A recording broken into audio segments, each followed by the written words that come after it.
ഓസ്ട്രേലിയയിലും വിവിധ യൂറോപ്യൻ രാജ്യങ്ങളിലുമെല്ലാം മികച്ച ശമ്പളമുള്ള ജോലി വാഗ്ദാനം ചെയ്താണ് 100-ലധികം ആളുകളെ ഒരു റിക്രൂട്ടിംഗ് കമ്പനി പറ്റിച്ചത്.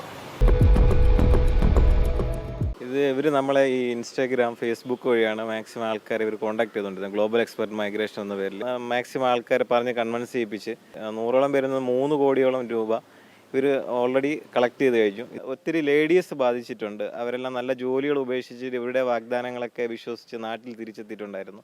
പലരും കുടുംബജീവിതങ്ങളും തെറ്റി സാമ്പത്തികമായിട്ട് വളരെ ബുദ്ധിമുട്ടിയും തിരിച്ചു പോകാൻ പറ്റാതെയൊക്കെ നിൽക്കുന്നുണ്ട്.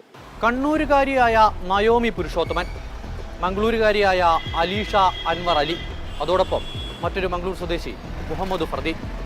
ഈ 3 ആളുകൾ പണം തട്ടിയെന്നുള്ളതാണ് സംസ്ഥാനത്തെ വിവിധ പോലീസ് സ്റ്റേഷനുകളിലായി രജിസ്റ്റർ ചെയ്തിരിക്കുന്ന FIR-ൽ പറയുന്നത്.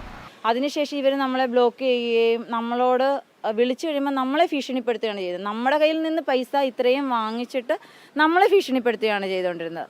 സത്യം പറഞ്ഞാൽ ആത്മഹത്യയുടെ വക്കിൽ നിൽക്കുന്ന ഒരു വ്യക്തിയാണ് ഞാൻ. എനിക്കിപ്പം മുന്നോട്ട് പോകാൻ ഒരു രീതിയിലും നിർവാഹമില്ലാത്ത സിറ്റുവേഷനിൽ പോയിക്കൊണ്ടിരിക്കണം.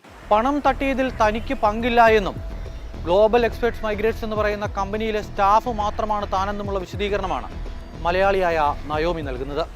എന്നെയൊക്കെ സംബന്ധിച്ചെന്ന് പറഞ്ഞു കഴിഞ്ഞാൽ നമുക്ക് എന്താ പറയുന്നത്, ഉണ്ടായിട്ടല്ല നമ്മൾ കൊടുത്തത്. സത്യം പറഞ്ഞാൽ വീട് പോലും ഇല്ലാത്തൊരവസ്ഥയിലാണ് നമ്മൾ ജീവിച്ചുകൊണ്ടിരുന്നത്. ഒരു നല്ല ജോലി ലഭിക്കുമെന്ന് കരുതി ജീവിത സാഹചര്യമൊക്കെ മെച്ചപ്പെടുമെന്ന പ്രതീക്ഷയിൽ എവിടുന്നൊക്കെയോ സ്വരുക്കൂട്ടി നൽകിയ പണമാണ്. അതാണ് വെള്ളത്തിൽ വരച്ച വര പോലെയായത്.